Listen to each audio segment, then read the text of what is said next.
কোথায় গেল আপনাদের সেই মানবিকতা, কোথায় গেল আপনাদের সেই দেশপ্রেম, কোথায় গেল আপনাদের সেই মনুষ্যত্ব?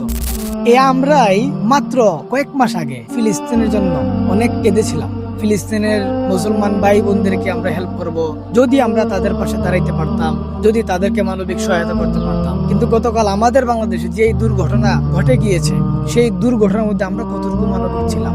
আমরা দেখেছি পুড়ে যাওয়া ভাই বোনেরা হেঁটে যাচ্ছে, আমরা ভিডিও করতেছি, অথচ চাইলেই কিন্তু ক্যামেরাটাকে একটা হাতে রেখে আরেক হাত দিয়ে তাকে একটু এগিয়ে দেওয়া যেত। কিছু রিক্সাওয়ালা মামা দাঁড়িয়ে আছে, পুরো শরীর নিয়ে ছেলেটা বলতেছে তাকে নিয়ে যাওয়ার জন্য হসপিটালে, কিন্তু কোনো মামারাই সাড়া দিচ্ছে না। তাদের একটা ধারণা ছিল ছেলেটার কাছ থেকে আমরা টাকা পয়সা কিভাবে চাই, তাদের কাছে টাকাটাই মুখ্য বিষয় হয়েছিল।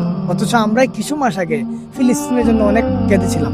আজকে আমরা আমাদের দেশের দুর্ঘটনার জন্য কতটুকু কেঁদেছি, কতটুকু করেছি।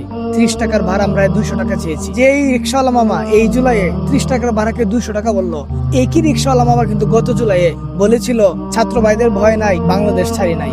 কোথায় গেল আপনাদের সেই মানবিকতা, কোথায় গেল আপনাদের সেই দেশপ্রেম, কোথায় গেল আপনাদের সেই মনুষ্যত্ব? তাই নিজের দেশের সমস্যা হলে সেই দেশের মানুষের পাশে দাঁড়ানোর চেষ্টা করুন, দেখবেন আল্লাহ পাক আপনাকে আমাকে সবাইকে দয়া করবেন।